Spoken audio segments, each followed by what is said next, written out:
الله أكبر الله أكبر لا إله إلا الله والله أكبر الله أكبر ولله الحمد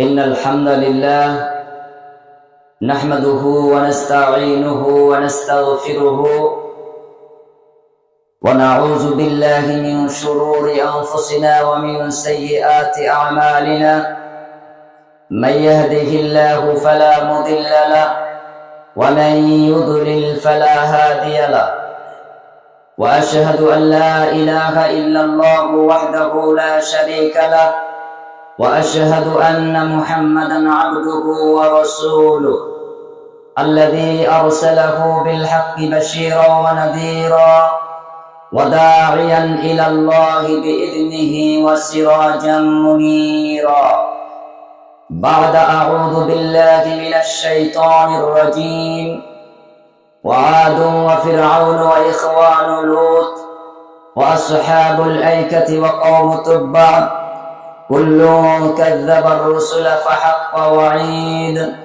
أفاعينا بالخلق الأول بل هم في لبس من خلق جديد فقد قال الله تعالى في كلامه المجيد وفرقانه الحميد يا أيها الذين آمنوا اتقوا الله حق تقاته ولا تموتن إلا وأنتم مسلمون واعتصموا بحبل الله جميعا ولا تفرقوا الآية وقال تعالى بسم الله الرحمن الرحيم قل هو الله أحد الله الصمد لم يلد ولم يولد ولم يكن له كفوا أحد যাবতীয় প্রশংসা সমস্ত তারিফ মহান রব্বুল ইজ্জত এক আল্লাহ সুবহানাহু তাআলার জন্য, যিনি তার অশেষ কৃপায় মাহে রমজানুল মুবারক অতিক্রম করে শাওয়ালের প্রথম তারিখে ঈদুল ফিতরের সালাতে আমাদের অংশগ্রহণ করার তৌফিক এনায়েত করেছেন। আমরা সেই মহান মালিক আল্লাহ সুবহানাহু তাআলার শুকরিয়ায় সুজুদ আদায় করি, সকলেই বলি আলহামদুলিল্লাহ। অতঃপর শতকোটি দরুদ ও সালাম বর্ষিত হোক সকল নবী ও রাসূলগণের প্রতি, বিশেষ করে নবী মুহাম্মদুর রাসূলুল্লাহ সাল্লাল্লাহু আলাইহি ওয়াসাল্লামের উপর অজস্র ধারায় বর্ষিত হোক দরুদ ও সালাম। আমরা সকলেই বলি আল্লাহুম্মা সাল্লি আলাইহি ওয়া বারিক আলাইহি ওয়া সাল্লিম তাসলিমান কাসীরান কাসীরা। সবাই পড়ুন আল্লাহু আকবার আল্লাহু আকবার লা ইলাহা ইল্লাল্লাহু আল্লাহু আকবার আল্লাহু আকবার ওয়ালিল্লাহিল হামদ আল্লাহু আকবার আল্লাহু আকবার লা ইলাহা ইল্লাল্লাহু আল্লাহু আকবার আল্লাহু আকবার ওয়ালিল্লাহিল হামদ। হামদ শোনার পর আজকের ঈদুল ফিতরের খুতবার বিষয়বস্তু রমজান অতিক্রম করার পরে গুরুত্বপূর্ণ কয়েকটি বিষয়। এ বিষয়ের উপরে সংক্ষিপ্ত আলোচনা রাখবো। ওয়ামা তাওফীকি ইল্লা বিল্লাহ আলাইহি তাওয়াক্কালতু ওয়া ইলাইহি উনীব। মহান সত্তা আল্লাহ সুবহানাহু ওয়া তাআলা একটি বছরকে কেন্দ্র করে একটি মহান মাস দান করেছেন, যা আমরা সবাই জেনেছি এবং আমলও করেছি। সেটি হলো মাহে রমজান। এই মাস মহিমান্বিত হওয়ার যতগুলি কারণ, তার মধ্যে অন্যতম কারণ হলো কোরআনুল কারীম অবতীর্ণ হওয়া, যা কোরআনের একাধিক আয়াতে আল্লাহ সুবহানাহু ওয়া তাআলা ব্যক্ত করেছেন। এই মাহে রমজানের মহত্বের আরেকটি মৌলিক কারণ হলো মানব জাতির হেদায়েত। মাহে রমজানকে আল্লাহ সুবহানাহু ওয়া তাআলা কয়েকটি মৌলিক বিধিবিধান দিয়ে শ্রেণী বিন্যাসিত করেছেন, যার একটি মৌলিক বিষয় হলো মানুষের মধ্যে ভ্রাতৃত্ব, সম্প্রীতি, সংহতি বজায় রাখা, প্রতিষ্ঠিত করা, যা বাস্তবে দেখা যায় ইসলাম ধর্মের মধ্যে ফিতরা প্রদানের মাধ্যমে। আল্লাহর কাছে আমরা লাখো কোটি শুকরিয়া আদায় করছি। সবাই বলুন গলা ছেড়ে আলহামদুলিল্লাহ। আর একটু আওয়াজ করে বলুন আলহামদুলিল্লাহ। কারণ আমাদের সমাজে 182 থেকে 84টি ঘর আছে, পরিবার আছে, আলহামদুলিল্লাহ। 188টি পরিবার ফিতরা জমা করেছে, অর্থাৎ আদায় করেছে। সেখানে বাহির থেকেও আমাদের যারা অংশগ্রহণ করে আমরা তাদেরকে হিসাবের মধ্যে গণ্য করেছি। এটা একটি বড় প্রামাণ্যতা। আমরা যে ঈমানের বলে বলিয়ান, আল্লাহ রাব্বুল ইজ্জতকে কেবলমাত্র সন্তুষ্টির উদ্দেশ্যে ইসলামী বিধিবিধানে আমরা অভ্যস্ত, তার একটি বাস্তব প্রামাণ্যতা হলো ফিতরা আদায়। রাসূলুল্লাহ সাল্লাল্লাহু আলাইহি ওয়াসাল্লাম বলছেন, যে সিয়াম সাধনা করলো, ফিতরা আদায় করলো, ঈদগাহে যাবার পূর্বে ঈদের সালাত আদায় করে সে যখন বাড়িতে আসলো, তার মায়ের পেট থেকে এই পৃথিবীতে যেদিন তাকে ভূমিষ্ঠ করেছিল সেই দিন যেমন সে নিষ্পাপ ছিল, আজকে ঈদের সালাত আদায়ের পরে সে বাড়িতে এসেছে, এই কবুলিয়াত আমলগুলির মাধ্যমে আল্লাহ সুবহানাহু ওয়া তাআলা তাকে মাসুম, বেগুনাহ, নিষ্পাপ বানিয়ে দিয়েছেন। সুবহানাল্লাহ। এই সেই ঈদুল ফিতর, যে সালাত আমরা আদায় করেছি। অনতি বিলম্বে আমরা খুতবা শেষে দোয়া পাঠের পরে আমরা বাড়ির দিকে রওনা হব। সেই রাসূলুল্লাহ সাল্লাল্লাহু আলাইহি ওয়াসাল্লাম বলেন, পৃথিবীতে আল্লাহ সুবহানাহু ওয়া তাআলা যত ইবাদত দিয়েছেন তার মধ্যে সবথেকে প্রিয় ইবাদত হলো সিয়াম, রোজা।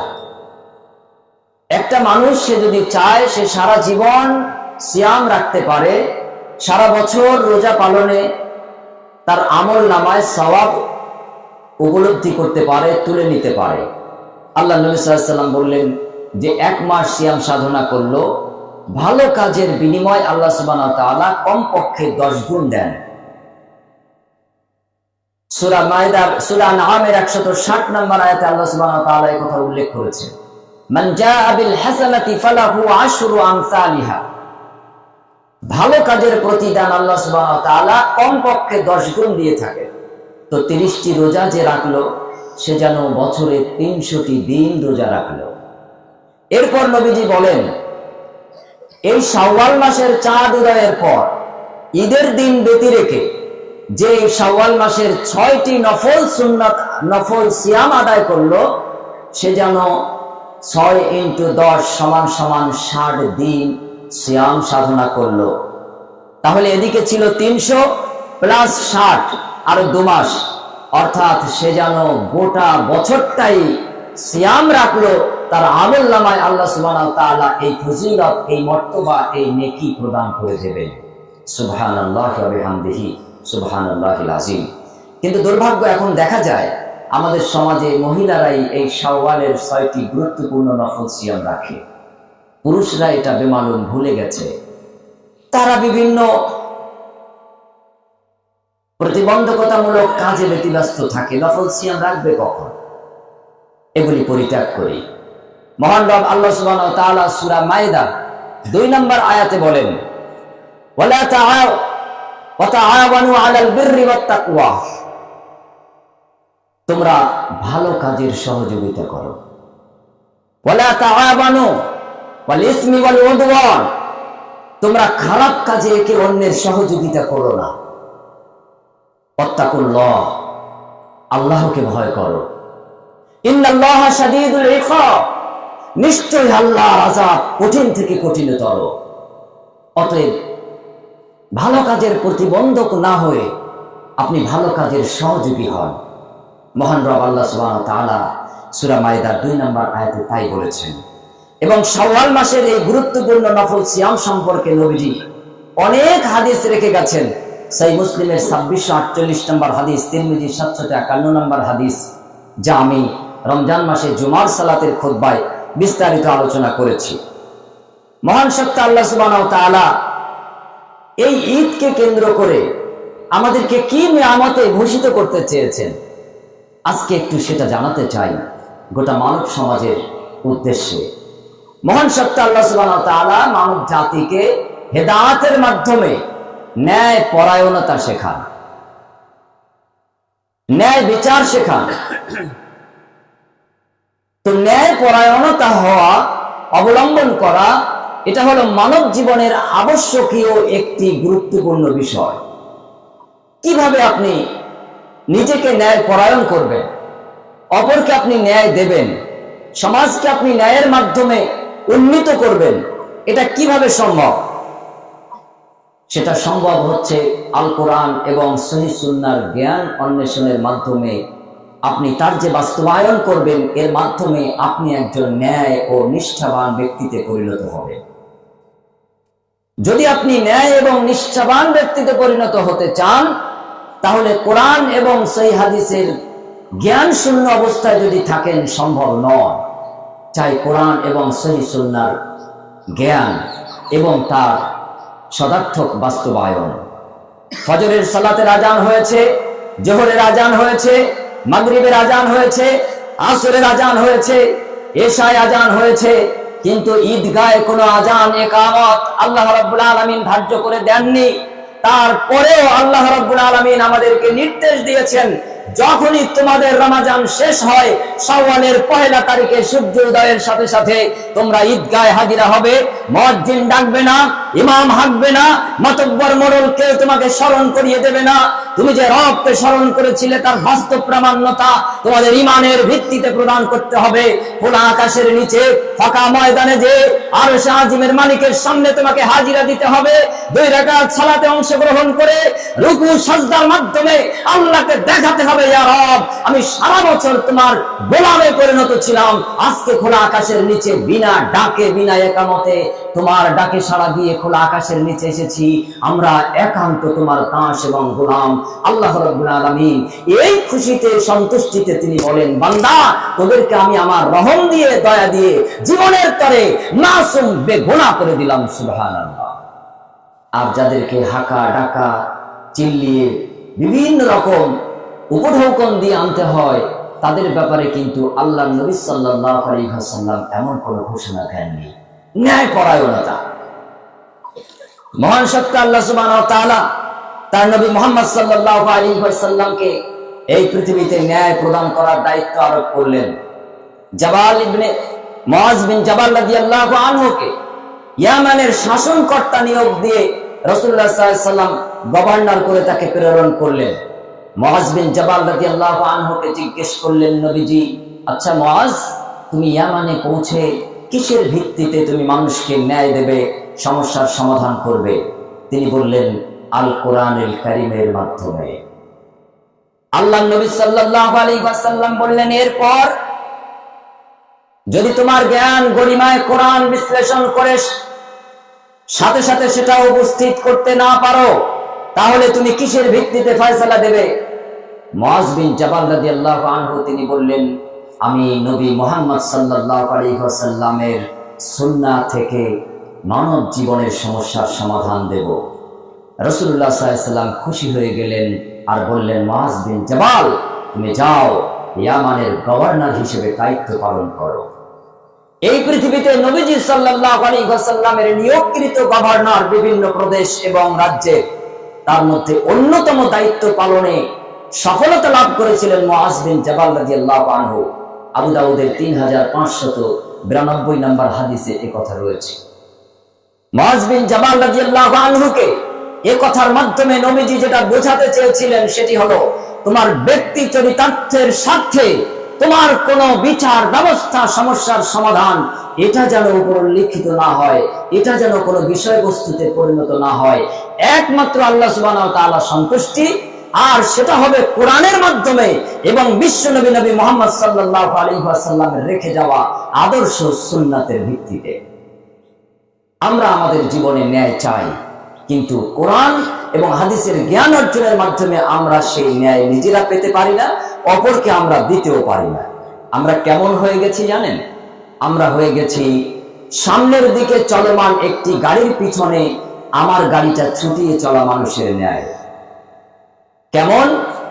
যেমন সামনে একটা লরি যাচ্ছে আর পিছনে আমরা বাইক চালাচ্ছি, আমরা বারবার হর্ন দিচ্ছি, কিন্তু লরির চালক রাস্তা পাচ্ছে না খুঁজে কিভাবে বাইকওয়ালাকে বা পিছনের গাড়িকে সাইড দেবে। একটু একটু পর বাজে বাজে হুইচাল শুনে একটু হাত দেখায়, একটু দেরি করো। আচ্ছা, ওই ব্যক্তিটাই যখন আবার উল্টো দিক থেকে চলে আসা একটা লরি আসে, তাকে কিন্তু সাথে সাথে সাইড দিয়ে দেয়। এর মানে হলো তার মাইন্ড এবং তার মানসিকতার সংকীর্ণতা। পিছনের একটা বাইক, পিছনের একটা ছোট গাড়ি, একটা বড় গাড়ি, তাকেও তো আপনি অনুরূপ সাইড দিয়ে দিতে পারতেন। সামনের দিক থেকে আসা একটা গাড়িকে আপনি সাথে সাথে যেভাবে সাইড দিলেন, পিছনের যাওয়া গাড়িগুলিকে কেন আপনি সাইড দেন না? মাইন্ড, আপনার মানসিকতার সংকীর্ণতা, এটাকে বলা হয় ছোট মনা মনের মানুষ। আল্লাহ সুবহানাহু ওয়া তাআলা বলছেন, ইয়া আইয়াতুহান নাফসুল মুতমাইন্না, হে বড় হৃদয়ের অধিকারী, বড় মনের মানুষ, জান্নাতের যারাই অগ্রাধিকার পাবে যারা বড় হৃদয়ের মানুষ। বড় মনের মানুষ কারা? অপারেশন করেছেন, 35,000 টাকা বিল হয়েছে নার্সিং হোমে, এখানে যে হাসি খুশিতে বিল পরিশোধ করে চলে আসলেন, এটা বড় মনের মানুষ না। বড় মনের মানুষের পরিচয় হলো ঈদের সালাতে এসেছি, হাসি মুখে এখান থেকে যাচ্ছি, কারণ এখানে আমরা না কিছু পেয়েছি, আমরা না কিছু দিয়েছি, আমরা এক আল্লাহর হুকুম পালন করেছি, এটাই আমাদের খুশি, এটাই বড়। আমরা রমজান মাস পেয়েছি, মুসাফিরকে খালি হাতে ফেরত দেয়নি, মাদ্রাসাকে খালি হাতে ফেরত দেয়নি, মসজিদকে খালি হাতে বঞ্চিত করেনি, আমরা কোন ইয়তীম মিসকিন অভাবী দুস্থকে আমরা বঞ্চিত করিনি। যারা আমাদের সামনে হাত পাতেনি তাদের জন্য আমরা কমিটির কাছে পৌঁছে দিয়েছি, তারা আবার দায়িত্ব সহকারে যথাসম্ভব তাদের কাছে পৌঁছে দিয়েছেন। এটা হলো বড় মনের পরিচয়। এরা ছোট মন নয়, এরা সামনের দিকে গাড়ি আসলেই সাইড দেয়, পিছনের গাড়ি হুইচাল না দিলেও লুকিং গ্লাসে দেখে তাদেরকে নির্দ্বিধায় রাস্তা ছেড়ে দেয়, অগ্রাধিকার দেয় তাদেরকে যেতে। এর নাম ন্যায় পরায়ণতার একটা দৃষ্টান্ত। একটা রাস্তায় গাড়ি চালানোর মাধ্যমে আপনি ন্যায় পরায়ণ হতে পারেন, অপরকে আপনি ন্যায় দিতে পারেন।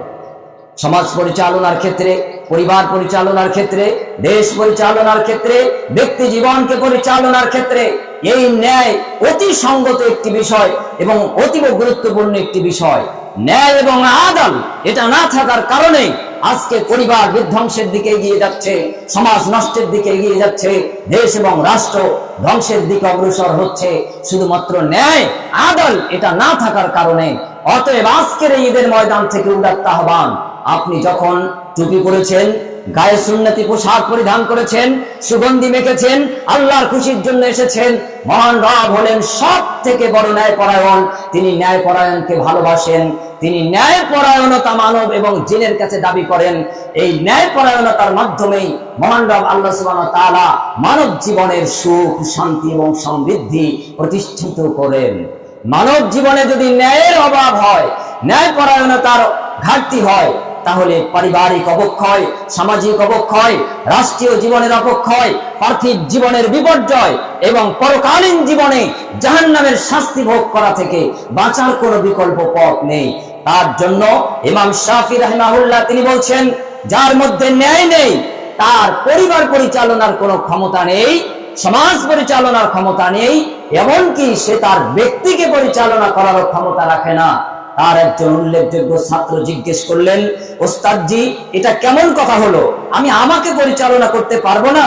তখনই ইমাম শাফি রাহিমাহুল্লাহ তিনি বললেন, হ্যাঁ, কারণ তোমার মন এবং মস্তিষ্ককে ইবলিস, আজাজিল, শয়তান কন্ট্রোলের মধ্যে নিয়ে নিয়েছে, নিয়ন্ত্রণ করে ফেলেছে, তোমার উপরে তোমার নিজস্ব কোনো নিয়ন্ত্রণ নেই। ন্যায় থাকার মানে হলো আপনি আপনাকে নিয়ন্ত্রণ করছেন, ন্যায় থাকার মানে হলো আপনি সমাজের কর্তা, সমাজকে নিয়ন্ত্রণ করছেন কোরআন এবং হাদিস মাধ্যমে। আর ন্যায় নেই মানে আপনি করছেন খেয়াল খুশির অনুসরণ। রাস্তায় অটো চলবে, আলোচনা চলছে, একজন বলছে রাস্তা পাকা করেছি, আবার অটো চলে, রাস্তায় খেয়াল করবো কেন? এর নাম অন্যায়, এর নাম অবাধ্যতা। মহান সত্য আল্লাহ সুবহানাহু ওয়া তাআলা সূরা মায়েদার 2 নম্বর আয়াতে বলছেন, তোমরা অবাধ্যতার সঙ্গ দিও না, অন্যায়ের সঙ্গী হও না, ন্যায় এবং বাধ্যতার তোমরা সঙ্গ দাও, সাথী হও, তাহলে আল্লাহ রাব্বুল আলামিন কঠোর শাস্তি থেকে তোমাদেরকে হেফাজত করবেন। আর যদি তোমরা অবাধ্য বিচরণ করো, অন্যায়ের সাথী হও, তাহলে কঠিন শাস্তির জন্য অপেক্ষা করো। পৃথিবীর কোনো শাস্তি তোমাকে দেওয়া হলো না, কিন্তু জাহান্নামের শাস্তি থেকে তুমি বাঁচতে পারবে না। সূরা সদ 26 নম্বর আয়াতের ব্যাখ্যায় ইমাম শাফি রাহিমাহুল্লাহ একথা বলার চেষ্টা করেছেন। সম্মানিত উপস্থিতি, ন্যায় পরায়ণ যদি আমরা হই, তাহলে তিনটি জিনিস আল্লাহ রাব্বুল আলামিন নিয়ামত হিসেবে আমাদেরকে দেন। এক, ঐক্য প্রদান করেন আমাদের মনের মধ্যে। স্বামী স্ত্রী অবশ্যই ঐক্যবদ্ধ থাকতে হবে, স্বামীর মধ্যে চেতনা আসবে, স্ত্রীর মধ্যে ধারণা হবে। পিতা মাতা সন্তান সন্ততি তাদের মধ্যে ঐক্য থাকবে, এই ধ্যান এবং ধারণা উভয়ের মধ্যে আল্লাহ সুবহানাহু ওয়া তাআলা দিয়ে দেবেন, এটা বড় নিয়ামত। এক নম্বর হলো ইউনিটি, একতা, ঐক্য আল্লাহ নিয়ামত হিসেবে দান করবেন। দুই, সংহতি দেবেন। মুসলিম, হিন্দু, খ্রিস্টান, জৈন, আর্য প্রভৃতি সমস্ত মানুষকে নিয়ে আপনি চলতে মানসিকতা রাখবেন, আপনি চলতে শিখবেন, ফিরতে শিখবেন, তাদেরকে ভালোবাসবেন, সকলের সাথে আপনি মেলবন্ধন রাখবেন, সম্প্রীতি বজায় রাখবেন। আল্লাহ এটা নিয়ামত হিসেবে মুসলিম উম্মার দিলের মধ্যে, কলিজার মধ্যে এই বড় নিয়ামত দান করবেন, সংহতি লাভ করবে। তিন, তারা সৌহার্দ্য প্রাপ্তি হবে। সৌহার্দ্য মানে হলো ভালোবাসা গ্রহণকারী এবং ভালোবাসা বিনিময়কারী, ভালোবাসা প্রদানকারী। আপনি বাপ মা হিসেবে যেমন নিজের কলিজার টুকরাকে ভালোবাসতে পছন্দ করেন, আপনি আপনার প্রতিবেশী, আপনার প্রতিজন হিন্দু, মুসলিম, খ্রিস্টান সকল ধর্মের সন্তান সন্ততিকে অবশ্যই আপনি বুকে তুলে আনন্দ উপভোগ করবেন। আর যদি আপনি শুধু নিজের ছেলে মেয়েকে বুকে নিয়ে কোলে নিয়ে আনন্দ পান, ভাইপো ভাতিজি অন্য পাড়া প্রতিবেশী সন্তানদেরকে যদি কোলে তুলতে ঘৃণাবোধ হয়, তাহলে মনে করতে হবে আপনার মধ্যে সৌহার্দ্যের অভাব। আজকে ঈদের দিন সবাই আমরা আল্লাহর সামনে হাজিরা দিতে এসেছি, আলহামদুলিল্লাহ। কিন্তু যার স্ত্রীর সাথে কথা বন্ধ আছে, তার যে আল্লাহ রাব্বুল আলামিন মুখ ফিরিয়ে নিয়েছেন, আমি তার হাজিরাকে গ্রহণ করিনি। যার মায়ের সাথে কথা বন্ধ আছে, যার আব্বাজির সাথে কথা বন্ধ আছে, যার ভাইয়ের সাথে কথা বন্ধ আছে, বোনের সাথে কথা বন্ধ আছে, প্রতিবেশীর সাথে কথা বন্ধ আছে, এক মুসলিম অপর মুসলিমের সাথে কথা বন্ধ আছে, এমনকি এক মুসলমান অন্য কোন জানা মানুষের সাথে কথা বন্ধ রেখেছে, আল্লাহ আরশে বসে, আরশের মালিক তিনি তার মুখটা ফিরিয়ে নেন। আল্লাহ বলেন, বান্দা তোর জন্য আমার মুখ দর্শনের অধিকার দেওয়া হয়নি, আমার রহম, আমার করুণা তোর জন্য প্রদত্ত নয়। যে তার মায়ের সাথে কথা বন্ধ রেখেছে, বাপের সাথে কথা বন্ধ রেখেছে, স্ত্রীর সাথে কথা বন্ধ রেখেছে, স্বামীর সাথে কথা বন্ধ রেখেছে, সন্তান সন্ততির সাথে কথা বন্ধ রেখেছে, পাড়া প্রতিবেশীর সাথে কথা বন্ধ রেখেছে, পরিচিত অপরিচিত কারোর সাথে যদি কথা বন্ধ রাখেন, আপনার সালাত, আপনার সিয়াম, আপনার হজ, আপনার দান, আপনার খায়রাত এগুলি আল্লাহর কাছে পৌঁছায় না, মাঝ আকাশের মাঝে ঝুলে থাকে। যখনই আপনি মুসলিম হিসেবে আল্লাহর আইন মান্যতা দেন, তখন আবার সেটা আপনার নাম আমলে তুলে দেওয়া হয়, আল্লাহর কাছে পৌঁছে যায়। অতএব আজকের ঈদের দিনে আপনি এখান থেকে বাড়িতে যে যার সাথে যার কথা বন্ধ আছে, যার সাথে যার মত পার্থক্য আছে, সালাম বিনিময়ের মাধ্যমে একে অপরের সাথে মুসাফা, একে অপরের সাথে মেলবন্ধনে আবদ্ধ হতে হবে। এটাই হলো আল্লাহ সুবহানাহু ওয়া তাআলার পাঠানো পৃথিবীতে ন্যায়পরায়ণতার সবথেকে বড় নিদর্শন।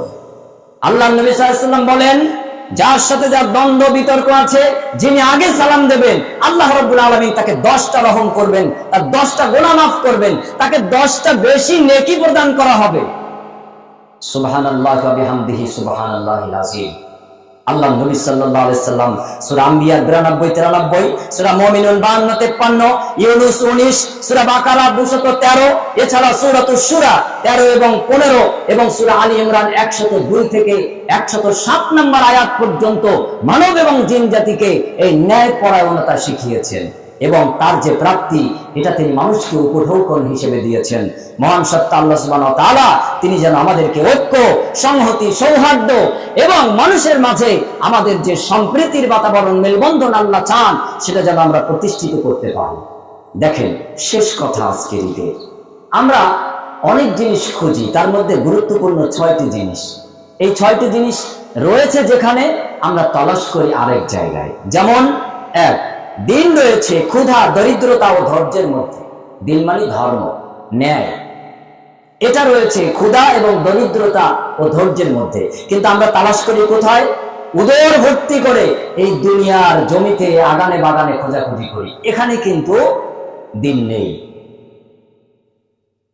2 নাম্বার, সম্মান রয়েছে ভোর রাতের ইবাদতের মধ্যে। ভোর রাত, ফজরের আগে সাহারির আজান হয়, ওর কিছু সময় আগের থেকে ফজরের অক্ত আসার আগ পর্যন্ত এই সময় ইবাদতের মধ্যে আল্লাহ সম্মান রেখেছে মানব জীবনে। কিন্তু আমরা সম্মান তালাশ করি কোথায়? শাসক ও ক্ষমতায়নের সাহচর্যে। যার যেখানে যতটুকু ক্ষমতা আছে তার কাছ থেকে আমরা কিছু সম্মান ধার নিতে চাই। এই সম্মান টিকে থাকে না। এই সম্মান দুনিয়াতে বিভিন্ন বেইজ্জতির মাধ্যমে নিঃস্ব হয়ে যেতে হয়।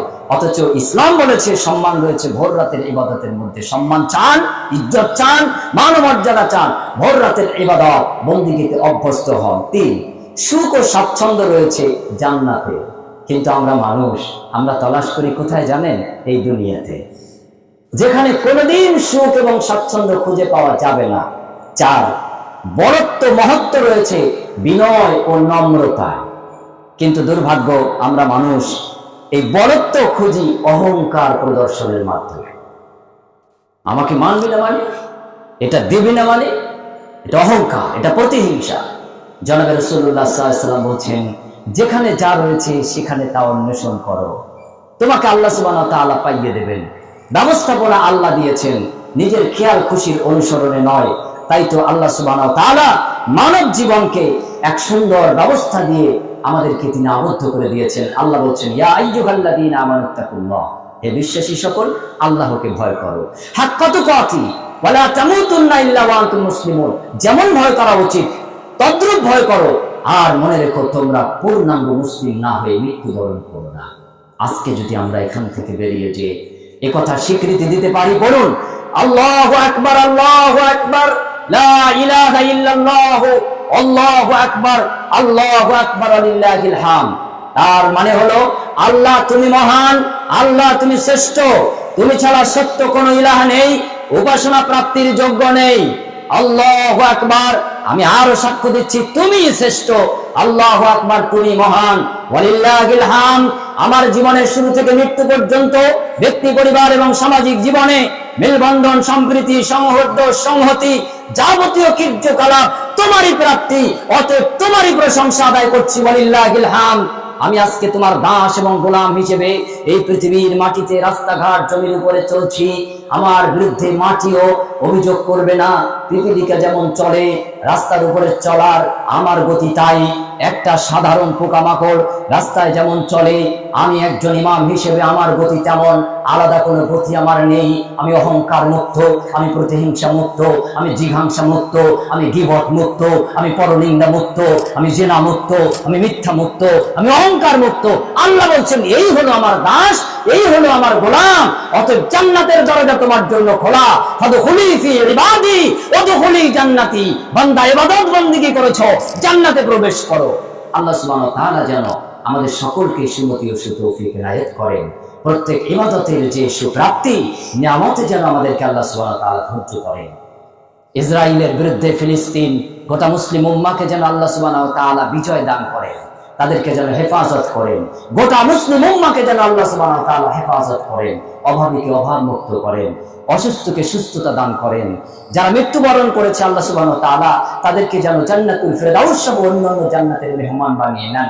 খাস করে আমাদের নিকট আত্মীয় স্বজন, পিতা মাতা, দাদা দাদি, নানা নানি, যার যত আত্মীয় স্বজন গেছে আল্লাহ, তাদের সকলের পক্ষ থেকে তোমার কাছে ঈদের দিন আজকে ফরিয়াদ করছি। আল্লাহুম্মা ইন্নী আউযু বিকা মিন আযাবিল কবরি ওয়া মিন আযাবিন নার ওয়া মিন ফিতনাতিল মাহইয়া ওয়াল মামাতি মা সামিয়াল মাহরাম। আল্লাহুম্মা আযহিবিল বা'স রাব্বান নাস ওয়াশফি আনতা শাফি লা শিফা ইল্লা শিফাউকা শিফাআন লা ইউগাদিরু সাকামা। আল্লাহুম্মা আজিরনা মিনান নার, আল্লাহুম্মা আজিরনা মিনান নার, আল্লাহুম্মা আজিরনা মিনান নার। রব্বিরহামহুমা কামা রাব্বায়ানি সগীরা, রব্বিরহামহুমা কামা রাব্বায়ানি সগীরা। একটু মনে মনে পড়েন জীবিত মৃত্যু সকল পিতামাতার জন্য। রব্বিরহামহুমা কামা রাব্বায়ানি সগীরা, رب اغفر لي ولوالدي وللمؤمنين يوم يقوم الحساب. ربنا تقبل منا انك انت السميع العليم وتب علينا انك انت التواب الرحيم. سبحان ربك رب العزة عما يصفون وسلام على المرسلين عن الحمد لله رب العالمين. ঈদের শুভেচ্ছা বিনিময়ের শব্দ এটাই হবে সুন্নাহ ভিত্তিক।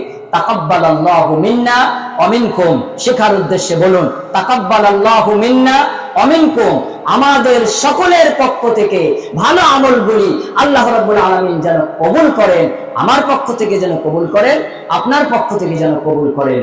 এটাই হলো ঈদের দিন এই শুভেচ্ছা বিনিময় শব্দ। তাকাব্বালাল্লাহু মিন্না ওয়া মিনকুম। আল্লাহ সুবহানাহু ওয়া তাআলা আমাদের সকলের দাবি দাওয়া পূরণ করুক, কবুল মঞ্জুর করুক, আমিন।